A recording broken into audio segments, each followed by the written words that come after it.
sou o Eric, sou o dono aqui do canal Espiritismo em Kardec, né? E hoje eu estou aqui com o Fernando Lima Ribeiro e sua esposa Mariana Soares Pena, né? Que fizeram o documentário Nos Passos de Kardec, né? E hoje a gente está aqui para conversar sobre isso. Como surgiu a ideia de produzir o documentário? Então, a ideia surgiu, foi quando eu entrei de férias, juntamente com minha esposa, e viajamos para vários países, né? Viajamos para a Europa, e lá na Europa fomos para Espanha, fomos também para Paris e para Itália. E em Paris, a gente ficou, lá na França, a gente ficamos durante 4 dias. E a gente aproveitou que a gente ia viajar para lá e resolvemos fazer o documentário. Era a nossa primeira vez em Paris, e como era Paris, né, aí a gente falou assim, que tal, eu conversei com a minha esposa, falei, que tal a gente criar um documentário de Allan Kardec, além de conhecer Paris, conhecer esses lugares onde que ele morou, onde que ele conviveu, onde ele trabalhou. E aí eu criei uma espécie de roteiro para esse documentário, e chegando lá em Paris, visitamos esses pontos, né. E a gente fazia intercalado aos lugares que a gente queria visitar também, turístico, igual a Torre Eiffel, né? Por exemplo, a gente ia lá na Torre Eiffel e aproveitávamos para ir também nas ruas que eram mais próximas da Torre Eiffel. Aí a gente ia lá para o Palais Royal e, por exemplo, a gente ia lá nas imediações do Palais Royal, onde que tinha os endereços também. E fomos conhecendo tanto a cidade e os endereços. E foi uma maneira também de resgatar esses lugares, porque muitos desses lugares caíram em esquecimento. Alguns lugares viraram boutique, apartamento, e por aí vai. E também é uma oportunidade, né, de apresentar, né, quem foi Allan Kardec para pessoas tanto espíritas, né, mostrar esses lugares para as pessoas que são espíritas, e também apresentar quem foi Allan Kardec para pessoas que não conhecem. E também o documentário ele foi lançado no dia 18/4/2018, né? E essa data é a data que se comemora o Livro dos Espíritos, né? E o Dia Nacional do Espiritismo. Criamos mais a cultura. E isso é bem verdade, né? Se não me engano, a passagem em Santânia, ela virou um hotel, né? Sim. Isso, é um hotel. Outros lugares também viraram bar, nada tem relação com o espiritismo. Não foi criado nenhum memorial, algum museu espírita, uma livraria, não tem nada disso, né? E é muito difícil, porque às vezes a gente ia nas livrarias e a gente perguntava, igual aqui a gente vai em várias livrarias, seja no shopping ou qualquer lugar, a gente já encontra livros espíritas ou espiritualistas. Lá não existe. Não, a gente não consegue achar o livro dos espíritos Sim. ou qualquer livro espírita nas livrarias tradicionais parisienses ou da França no geral. E os franceses que conversamos com eles lá, muitos deles nem sequer conheciam Allan Kardec. Mas se a gente falava com Leon Denis, sim, conhece ele como pedagogo, sabe? Sim, inclusive eu fiz uma entrevista aqui com o Charles Kempfer, da Federação Francesa, né? Sim. E ele falou do movimento espírita francês, que realmente, se comparado à época de Kardec, né? Teve uma diminuição do movimento lá, né? Isso.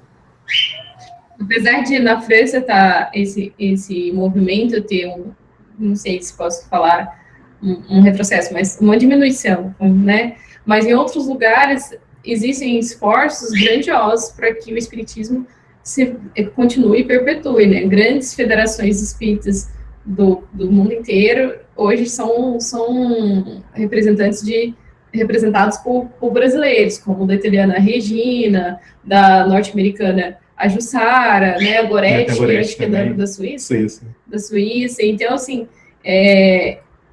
a França realmente tem um certo dificuldade de falar um pouco sobre o espiritismo, mas tem outros lugares que eles estão divulgando bastante. Principalmente quando envolve o tema espírito, assim, eles têm um olhar meio torto um pouco. Tem que se usar mais o termo espiritualidade, filosofia do espiritismo, algo do estilo. Sim. Na América Latina, em geral, tem um movimento espírita forte em alguns países, né? Tipo Argentina, Cuba até. Uhum. Sim. Indo para a segunda pergunta, qual a maior dificuldade que vocês experimentaram na gravação do documentário sobre Kardec? Certo. Como foi assim, um documentário criado só por mim e pela minha esposa, tivemos o trabalho assim, de filmar tudo, tirar foto, editar. Isso levou mais ou menos um ano. Teve a parte das pesquisas, a parte da arte também, que eu tive que criar tudo. Apesar de ter sido filmado em 4 dias em Paris, mas a edição demora, e o estudo que envolve por trás demorou bastante, porque foi só feito por nós. Uhum. E o frio, né, também, que a gente pegou uma época de inverno. 2 graus, 4 graus. E no último dia choveu também. Que a gente ia filmar lugares importantes, né? No último dia choveu, mas graças a Deus deu tudo certo. E o fato também... tem uma curiosidade lá no Palais Royal, né? Lá Palais Royal não, no cemitério, Père Lachaise, no túmulo do Kardec, os franceses, lá o túmulo é muito frequentado, muito visitado. E os franceses, eles têm o hábito de colocar as mãos no bolso de Kardec, na estátua dele, e fechar o olho e fazer orações. E aí os franceses perceberam que eram uns turistas, e toda vez que chegava o francês lá, pedíamos para colocar a mão na estátua e fazer oração. E mesmo a gente tentando comunicar, porque a gente fala inglês, mas não fala francês. E às vezes eles não falam inglês, às vezes, ou não querem falar. Então, eles insistiam que a gente tinha que colocar a mão na estátua.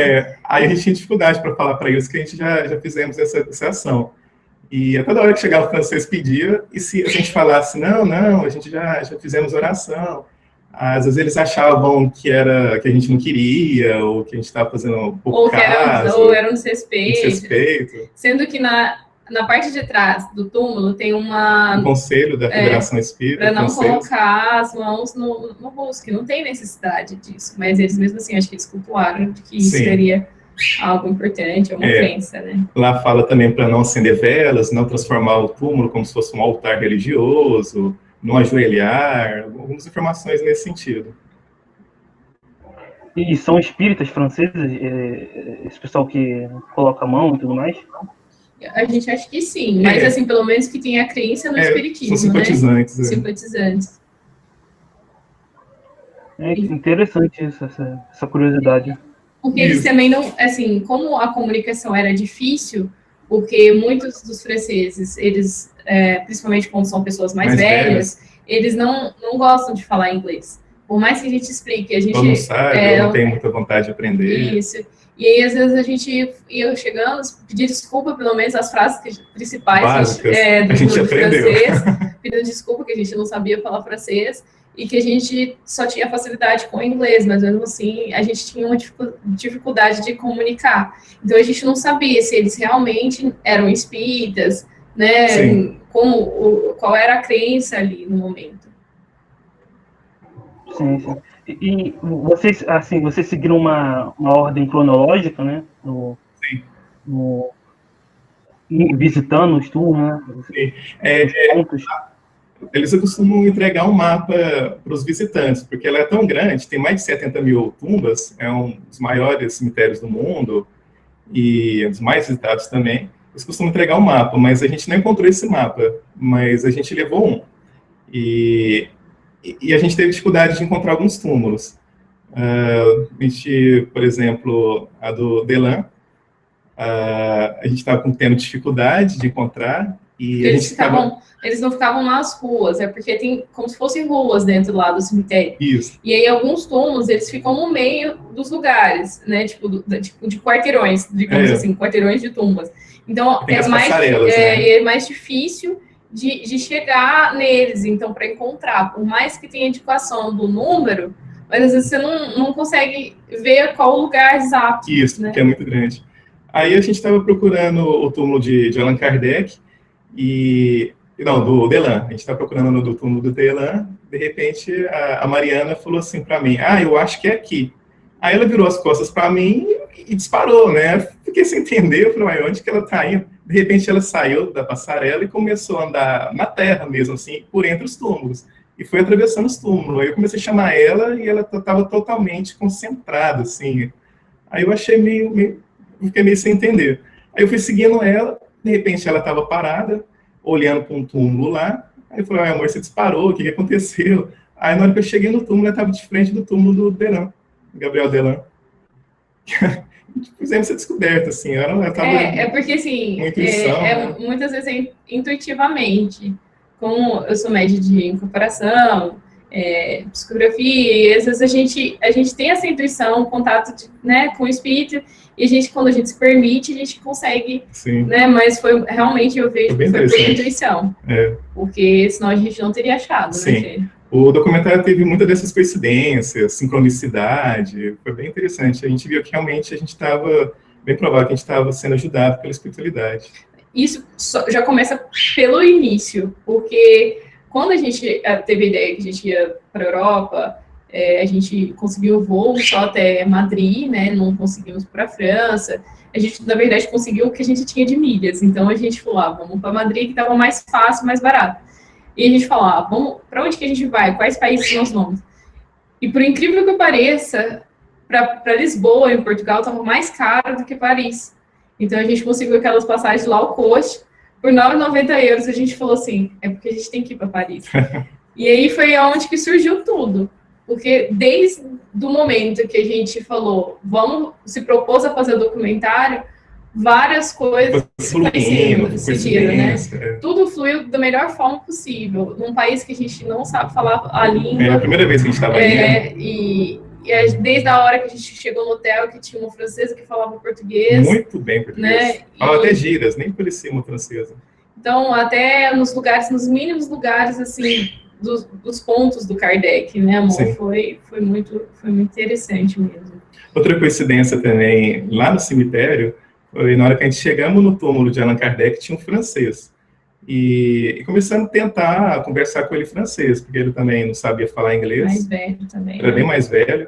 E aí, meio que a gente conseguia entender um ao outro. Eu acho que eu fiz uma pergunta, tipo, quantos centros espíritas possui lá? Foi. Aí ele começou a fazer assim, como se estivesse contando. Ele contou, por incrível que pareça, dava a sensação de que a gente estava falando uma língua universal igual o Esperanto, porque ele falava, olha, são muito poucos, a gente entendeu o que ele falou, são muito poucos centros espíritas, ele contou os quantos que ele conhecia, e as regiões que tinham, né? A gente conseguia entender muito bem ele, conseguiu entender muito bem a gente. E aí ele falou, vocês querem que eu leve vocês, acho que foi no túmulo do Le Marie, que a gente também estava tendo dificuldade, e ele levou a gente até lá. Era outro túmulo que a gente também estava querendo encontrar, mas não estava achando. E do nada ele resolveu levar a gente lá. Aí fomos seguindo ele, aí ele acelerou, deixou a gente para trás, a gente foi indo atrás dele, chegamos lá no túmulo do Père Gaëtan, Le Marie. O túmulo lembra um pouco do Allan Kardec, ele tem aquela arquitetura meio druida, ela é bem menor, e cheguei lá, comecei a filmar, a tirar foto, em questão de segundo, quando eu fui olhar para ele, para perguntar alguma coisa, ou para agradecer, ele sumiu. Foi o prazo de deixar a gente lá. E assim, era aberto o lugar, então era muito difícil ele ter sumido. Assim. Aí eu fiquei doido, comecei a procurar naquelas passarelas, corria para um lado, falei, gente, cadê esse senhor? E a gente não achou ele mais.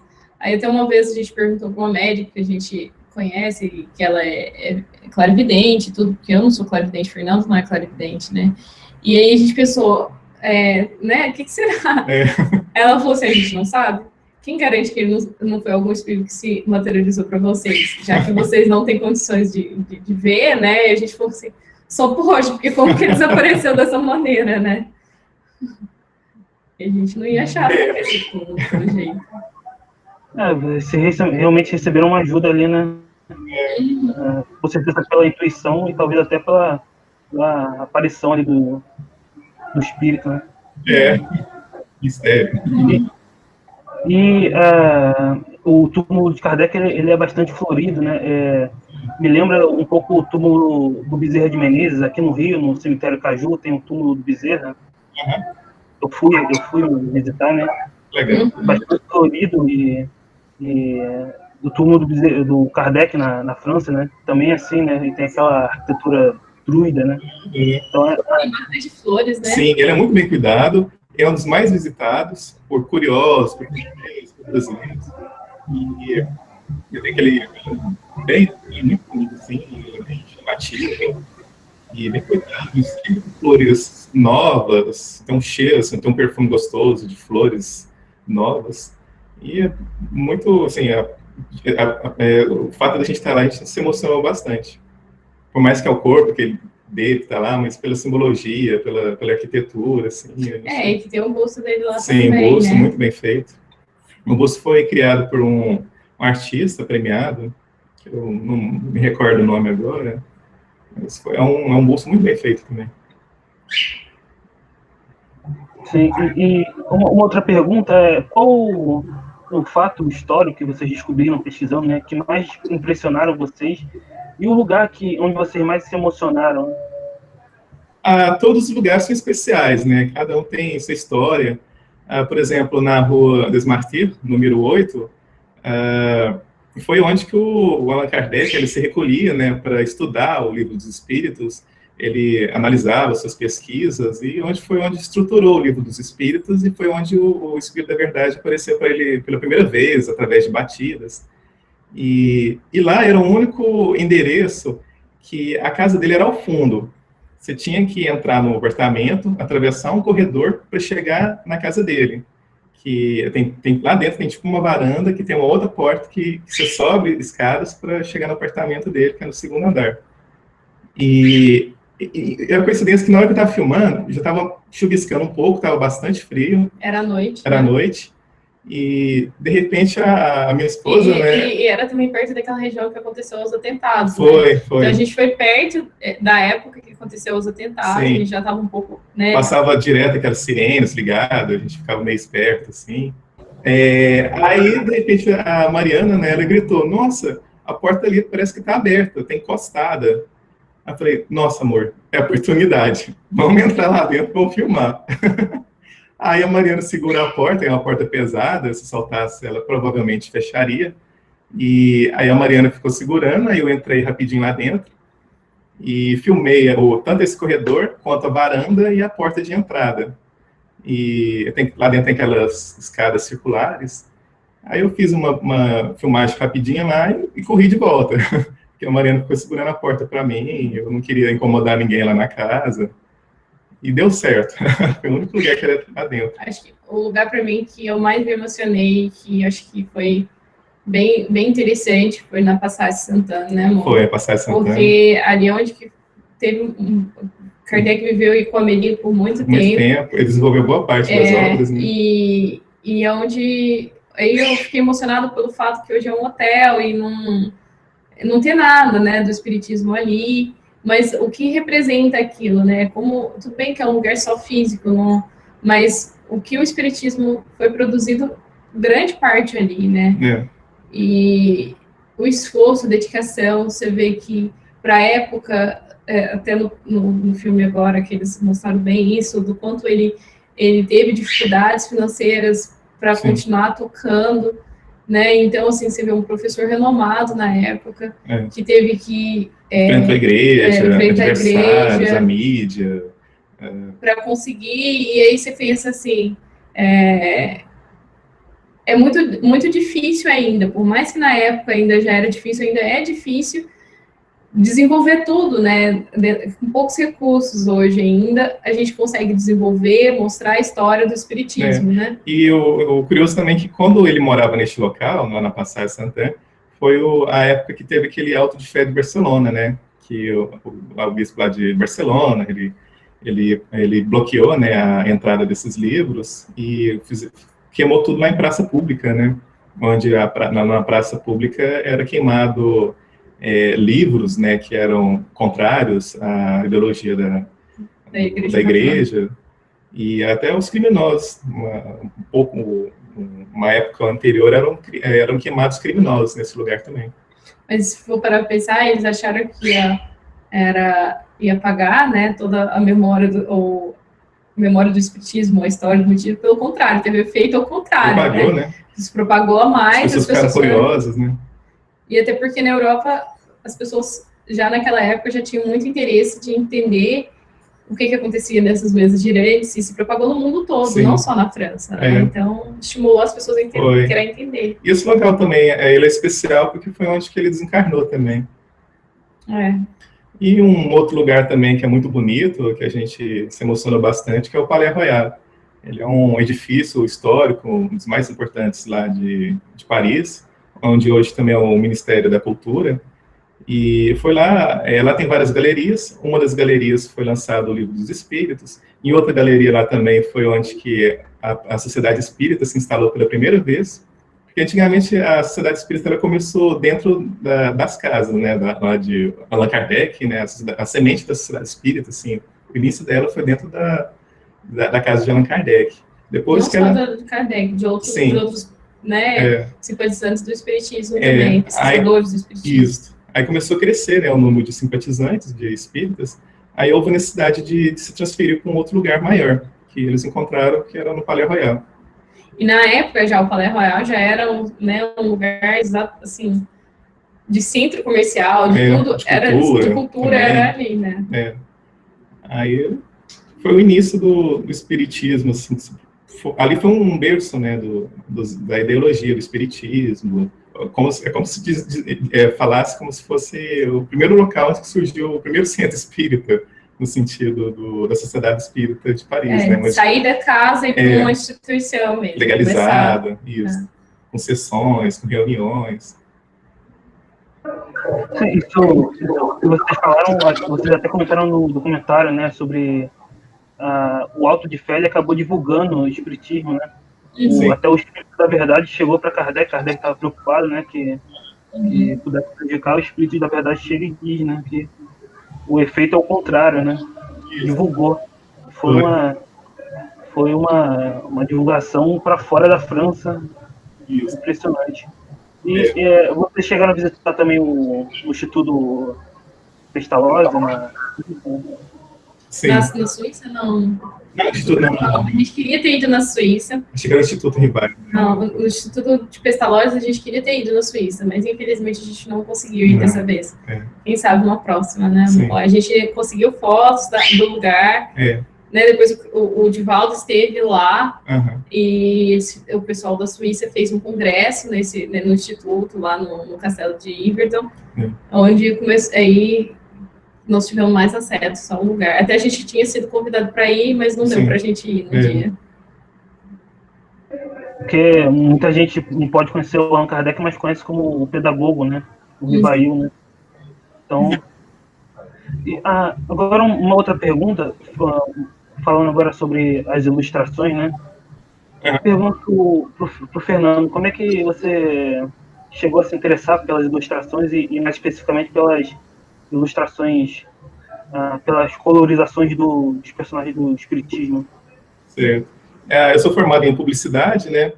E eu trabalho com artes e design. E eu sempre gostei, né, de história. Aí, o que eu fiz? Eu uni o meu trabalho artístico com a história, que no caso é a colorização. O meu interesse pela colorização surgiu quando eu vi matérias relacionadas a fotos históricas de guerra, Segunda Guerra Mundial, Primeira Guerra Mundial, que eram colorizadas por artistas. E eu achei muito interessante e sempre mexeu muito com a minha imaginação, tentar imaginar como é que era uma foto preta e branca colorizada, né, colorida. E a foto colorizada, né, ela aproxima, né, ela traz de volta o passado, ela aproxima o passado com o presente, dá mais diversidade. Aí eu achei muito bonito o trabalho e fui meio autodidata. Eu comecei a tentar trabalhar com isso e acabou dando certo. Isso porque no início ele não queria, achava que ele não tinha condições de fazer. E eu falava para ele, você consegue sim. Você me estimulou, eu conheço você e eu sei o quanto do teu trabalho você consegue desenvolver. Sim, você teve um papel muito importante. E ele começou a se dedicar e aí deu certo, né? O moço gostou muito. Isso. Aí eu já tinha as fotos de Allan Kardec, surgiu novas fotos também de Allan Kardec, de Amélie, e eu sempre tive essa paixão também pelo espiritismo, né, e esse amor também por Allan Kardec, e aí eu juntei, né, essa técnica que eu tinha, eu falei assim, eu vou fazer também a colorização dessas pessoas que eu admiro muito, essas personalidades espíritas. e comecei a colorizá-las. E as pessoas começaram a ter conhecimento dessas minhas colorizações, né, através das minhas redes sociais, e compartilharam, e meio que viralizou, assim, as pessoas começaram a conhecer. Começaram a solicitar também Sim. novas colorizações. Sim. Os museus, né? instituições, eles sempre me procuram, querendo que eu colorize alguma imagem, uma foto importante, histórica. E é bacana que essas fotos colorizadas, né, eu gosto muito de colorizar as fotos também pelo impacto emocional que causa nas pessoas. Sim, aquela colorização da foto do Kardec e da Amélie, né, aquelas fotos novas que vieram no acervo do Chigote, né? Sim. Felipe Lemarri, que ele usa o pseudônimo. Isso. E ficou muito bonita aquela foto da Amélie e do Kardec junto, né? Isso, eu fiz uma montagem. Não existe foto dos dois juntos, aí eu vi que o ângulo, tanto de Allan Kardec quanto de Amélie, a perspectiva eram bem próximas. E aí eu passou na minha cabeça de fazer uma montagem, né? Surgiu essa ideia. Aí eu consegui fazer a montagem e trabalhei a colorização em cima delas também. Encaixou, assim, ficou bacana. E também eu aproveitei e fiz também uma simulação do sorriso do Allan Kardec, né? As pessoas conhecem aquela imagem toda sisuda dele, que naquela época as pessoas tiravam fotos sérias, né? E também o filme, né, de Allan Kardec demonstra uma pessoa bem humana, né? Que como Allan Kardec foi, que tinha emoções, né? Tinha momentos de dificuldade, tinha momentos de alegria, tinha momentos entre o casal, né? De demonstração de amor, de afetividade, de felicidade. Aí eu aproveitei e fiz uma simulação do sorriso dele. E ficou legal. Sim, o filme mostra esse lado mais humano, né? Que a gente tende a ver o Kardec apenas como um pensador, uma coisa rigorosa, né? Isso. Uma coisa racional, e o filme passa essa visão mais humana, né? Cientificado, assim, dele. Sim. O Divaldo fez comentários, né, sobre as ilustrações, não foi? Foi. Eu revelei 4 fotos. 2, que é o Kardec e a Amélie, essas novas fotos que foram descobertas. A montagem que eu fiz de Kardec junto com a Amélie. E uma foto também que é do Camafeu da Amélie, que durante uma das colorizações, restaurações dessa foto que eu estava fazendo, eu encontrei uma imagem de aparentemente um homem, que lembra bastante Allan Kardec. Eu, particularmente, acredito que seja ele. Aí eu revelei essa foto e entreguei essas 4 fotos para o Divaldo, e ele gostou muito, falou até que ia enquadrar, fez alguns comentários, ele comentou algumas curiosidades, ele falou que o Kardec tinha uma pinta aqui próximo do lábio, que ele escondia com a pera, que é essa cavanhaque que temos aqui, que ele escondia com ela. E ele isso se chama pera, porque ele tinha uma verruga e escondia.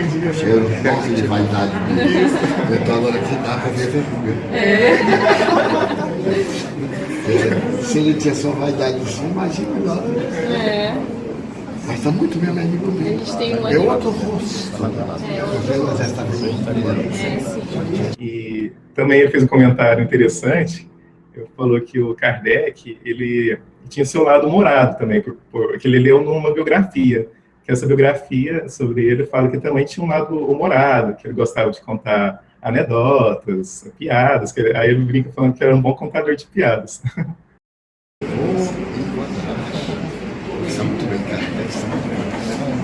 Há uma biografia de Kardec, de uma americana, e ela disse que ele era um homem muito austero, muito sério, mas era um excelente contador de piadas. Eu acho que esses relatos, tanto do Divaldo, como o filme e várias outras coisas, a gente vivenciando, né, com esses médiuns todos que vieram para dar ainda mais um boom no espiritismo, é isso, de mostrar que são pessoas humanas que estão aqui do mesmo jeito que nós, e que todos nós podemos fazer algo de bom e de construir ainda mais uma história do espiritismo. que ninguém é santo, que está todo mundo aqui trabalhando para tentar evoluir, tentar melhorar e poder ajudar as outras pessoas, né? Basta da gente querer também. Sim. Sim, e o Edivaldo, com a mediunidade dele forte, né? Ele teve realmente diversas impressões ali sobre a imagem de Kardec, né? A fisionomia e tal. E você chegou também a fazer a do Chico, né? Eu vi. Uma curiosidade, uma vez eu entreguei para ele também uma foto colorizada das Irmãs Fox. E antes dessa entrega, a gente tinha ido em Salvador, conhecendo a Mansão do Caminho. E aí, no dia que eu entreguei essa foto colorizada pro... Mas quando a gente foi para a Mansão do Caminho, a gente não encontrou com o Divaldo. Não coincidiu. Não coincidiu. Acho que ele tá viajando, alguma coisa assim. Aí eu entreguei essa imagem das Irmãs Fox colorizada lá em Berlândia, onde eu morava. E ao entregar para ele, ele ficou muito feliz, agradeceu bastante. Aí ele olhou para a gente e falou assim, depois vocês voltem com mais calma. Então, com mais tempo. Com mais tempo. Aí isso passou despercebido para mim. Aí depois eu estava conversando com minha esposa e falei assim, olha, que interessante. Ele falou assim, voltem com mais tempo. Aí eu falei, como que ele sabe? Porque quando a gente foi na Mansão do Caminho, foi muito corrido. Foi uma manhã, porque eu estava indo num congresso, e a gente falou, a gente está em Salvador, e se a gente não for na Mansão do Caminho, a gente é doido. Vamos matar metade do congresso e vamos lá. Né? E a gente custou, assim, a gente dá tempo para voltar à tarde pro congresso, né, mano? Mas ainda bem que deu certo, pelo menos pela manhã, né? Tem mais você aqui, tem vários, tem documentário. Aqui dentro dessa sacolinha, demonstração de amor de carinho, bastante coisa. Muito obrigado. E você que deixa com ele. Obrigado. Tudo bom? Aí você do marido,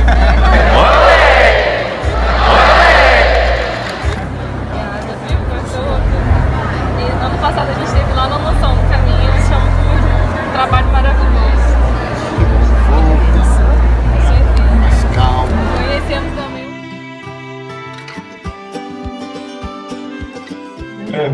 Aí eu também comentei para ele que a gente participamos do filme dele, porque a gente fomos figurante. Nós fomos figurantes do Divaldo, né, do filme do Divaldo, filme biográfico que vai estrear em setembro.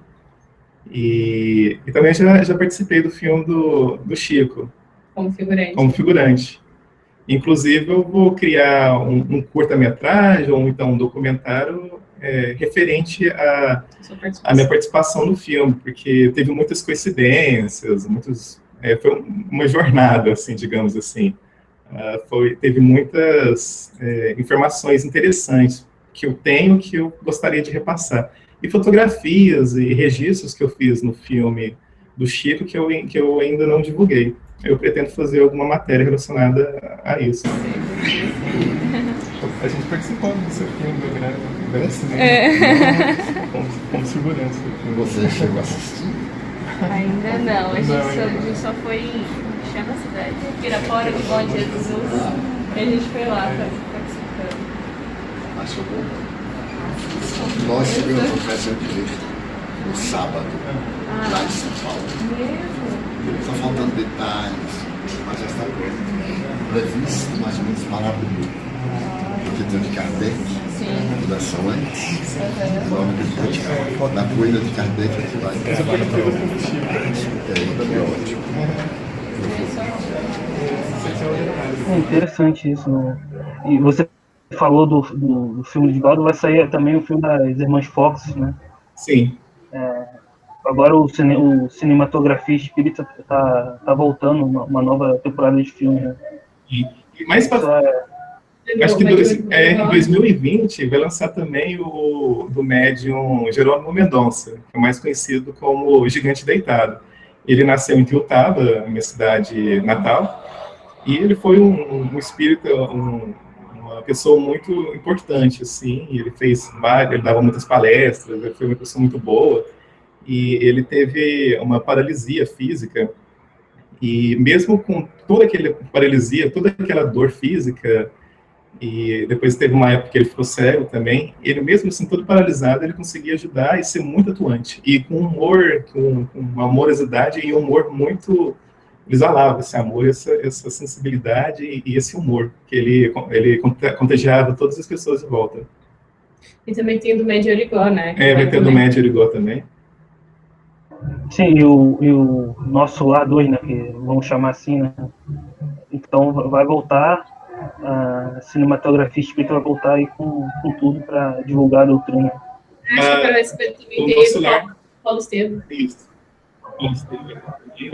Parece que estão estudando uma possibilidade de fazer uma trilogia do Emmanuel e também uma trilogia do Nosso Lar. A do Emmanuel vai ser o Paulo Estevam, há 2000 anos, e... Qual que é o outro? Não lembro, sinceramente. Não lembro, mas eu acho que é o Paulo Estevam, 2000 anos, e mais algum outro lá, acho que baseado no livro do Emmanuel também. Sim. Então, eu queria agradecer pela participação. O documentário eu vou deixar na descrição, eu vou deixar na descrição e aí nos comentários para quem quiser assistir. E muito obrigado por ter aceitado participar da entrevista. Nossa, nós que agradecemos você. E que você continue aí divulgando cada vez mais o espiritismo. É um trabalho muito bacana que vocês fazem.